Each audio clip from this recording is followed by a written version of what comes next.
Bienvenidos a La Otra Aventura, un espacio dedicado al mundo de los libros. Estamos en la Casa de Cultura Jesús Reyes Heroles en Coyoacán.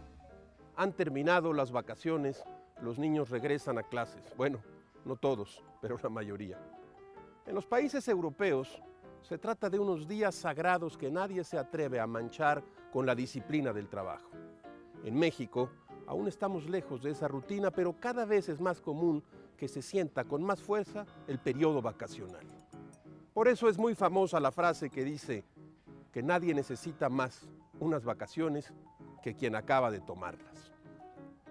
Recuerda entonces la época de viajes a la playa, largos días soleados y clima caluroso. Hoy propongo un juego elemental pero atractivo.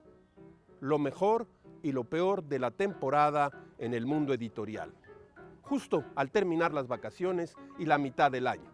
Les recuerdo que fue Adolfo Bioy Casares quien escribió que leer era la otra aventura y que la primera era probablemente la vida misma. Estamos pues en la otra aventura.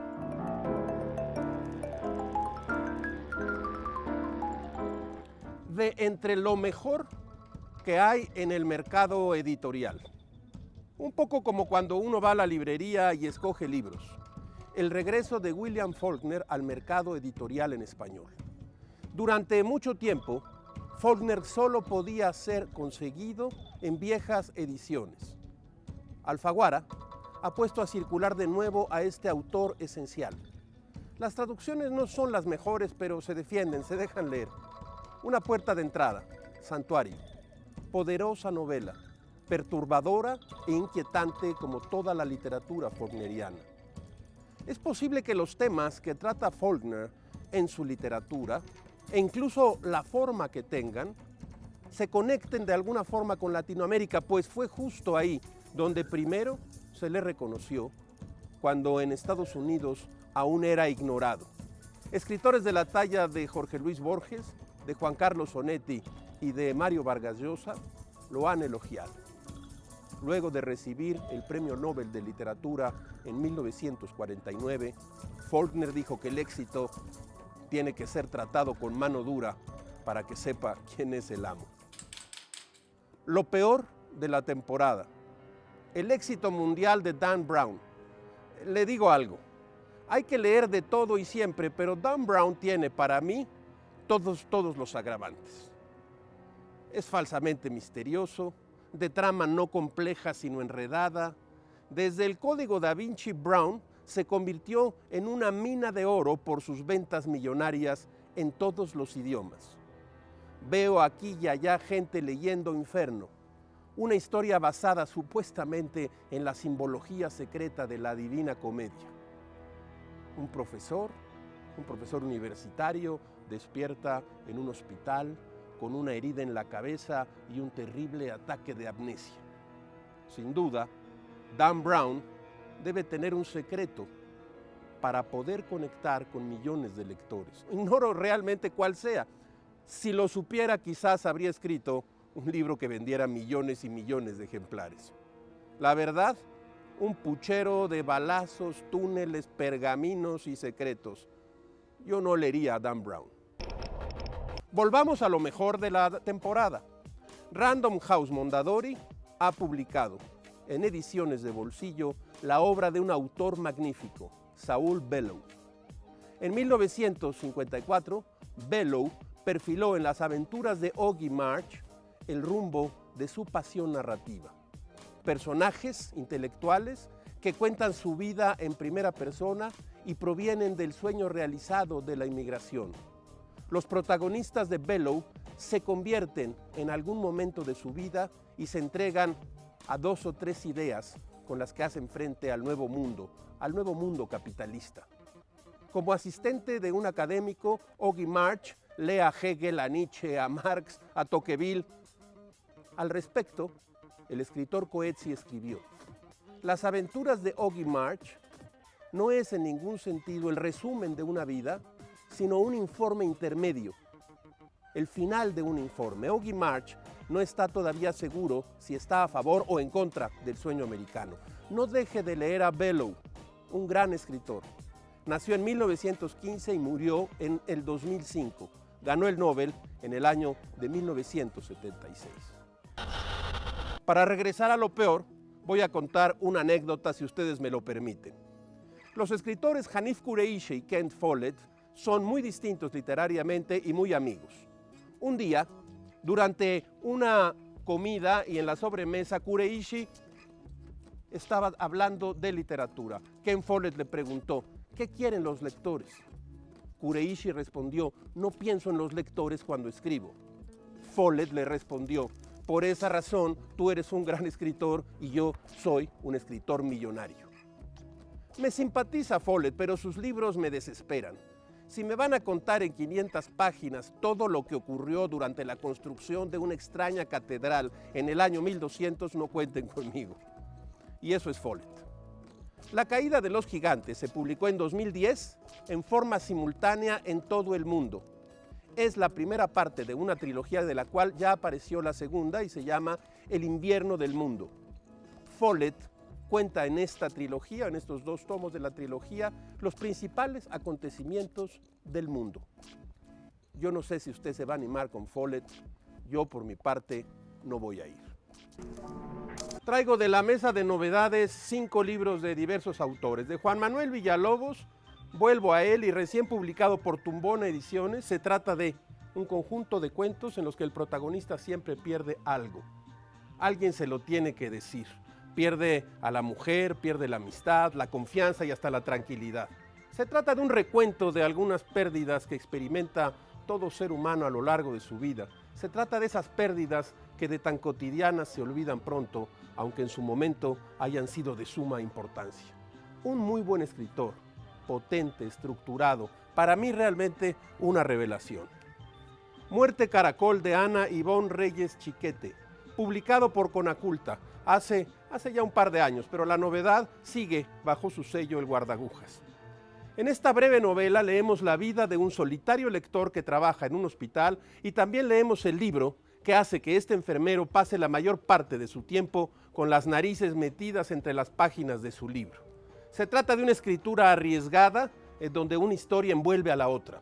El libro que lee Carlos Sobera aborda la historia del asesino del Caracol, un asesino serial que cuenta con todos los clichés del género. Asesina, descuartiza y se come a sus víctimas, todas ellas mujeres. Les deja un caracol en algún orificio del cuerpo. Una atractiva reportera de nota roja está por descubrir al asesino, pero poco antes de lograrlo ella misma se convierte en una víctima más del asesino del Caracol. Carlos Sobera, por su parte, se aburre con su libro y entre capítulo y capítulo conocemos fragmentos de su vida. Se aburre tanto que adelanta las páginas del libro para conocer el final solo para descubrir las fallas de ese libro. Entonces decide escribir su propia historia, que es mucho más interesante, pero que ya no alcanzamos a conocer, pues el libro se ha terminado. Una narradora joven de lo más interesante. Todos tenemos pensamientos asesinos, una novela de Eusebio Rubalcaba, publicada por Plaza y Janés. El autor narra la historia trágica de Salvador, empleado de la pastelería Ideal, y con una familia terrible que se desmorona cada día. Su mujer lo humilla constantemente y apenas le habla, su hija casi no lo voltea a ver, su hijo Juan Carlos sufre retraso mental y está encarcelado injustamente por un crimen que no cometió. Salvador es el único que visita a su hijo cada semana, no tiene ninguna posibilidad de sacarlo, ni siquiera sabe cómo terminó ahí. Pero sus problemas en realidad empiezan cuando el Chupes, un reo peligroso, lo extorsiona para no hacerle daño a su hijo. En medio de la desesperación y la ignorancia y luego de varios intentos por salvar a su hijo, debe tomar la decisión más dura de su vida. Un libro desolador y magnético que no lo dejará en paz hasta que llegue al final. Recién publicado por Arlequín, Espectáculo para avestruces de Imanol Canellada. Es un libro que retrata a un pueblucho, ciudad pequeña que podría ser cualquiera del norte de este país. 3 personajes son constantemente escupidos por el lugar y por los lugareños. Ellos también odian el lugar, pero por alguna razón se quedan. Se trata de un hombre que se cree Dios, un travesti y una prostituta de ojos grises. Ante la desolación de la burda moral de sus vecinos, no le queda más remedio que burlarse de los otros y de ellos mismos. La crueldad, lo grotesco y el humor negro están a la orden del día en esta breve novela. Si a usted le gusta la poesía, no se pierda dos magníficos breves volúmenes de Francisco Hernández, Diarios sin fechas de Charles B. White y Mal de Graves. En el primero, los poemas de Francisco Hernández pretenden ser un homenaje al fotógrafo gringo Charles B. White, quien en México a finales del siglo XIX se dedicó a retratar niños y la miseria rural que se encontraba a cada paso. A manera de diario, a través de los poemas de Hernández, podemos darnos una idea de las vivencias de este peculiar aventurero. En Mal de Graves, Hernández hace una poesía a manera de teatro, en la que interactúan una mujer que se está quedando ciega, un coro, el doctor Robert Graves y el novelista y poeta Robert Graves. Ambos personajes sacados de la realidad. Los diálogos poéticos nos llevan de la mano a la enfermedad y a la belleza que se esconde en la destrucción. Regresemos a lo mejor. En español ha ocurrido un regreso realmente importante del escritor francés Guy de Maupassant en una edición notable. Casi se diría que impresionante y extraordinaria. Es la que se ha publicado en la editorial Páginas de Espuma. Guy de Maupassant, cuentos completos, edición y traducción de Mauro Armiño. Ciertamente pueden ser 2 tomos caros, pero valen su precio y más. En estas páginas usted tendrá a uno de los mayores escritores a través de temas como el adulterio, el amor, los animales, los celos, el dinero, la locura, la mujer. En la editorial Ciruela, por cierto, hay un libro de Maupassant, una antología de todos los relatos que escribió sobre mujeres, y se llama precisamente Todas las mujeres, una edición del mismo Armiño. ¿De dónde venían tantos relatos como los que tengo aquí entre las manos? De historias publicadas en la prensa que Maupassant regresaba a las mismas páginas de los periódicos bajo la forma de relatos, relatos extraordinarios. La obra de Maupassant y el periodismo son sencillamente inseparables. Usted encontrará en este espacio, como todas las semanas, un escenario por el que pasan como ráfagas la felicidad y la desdicha de escribir, sí, gajes del oficio, aforismos, frases, máximas. Sin libros se pudren las alegrías. Elías Canetti. Hemos llegado al final de esta emisión y esta aventura. Agradecemos a la Casa de Cultura Jesús Reyes Heroles habernos recibido para esta emisión. Soy Rafael Pérez Gay y los espero aquí la próxima semana. Abres una puerta y detrás de ella aparece un mundo. Eso es un libro.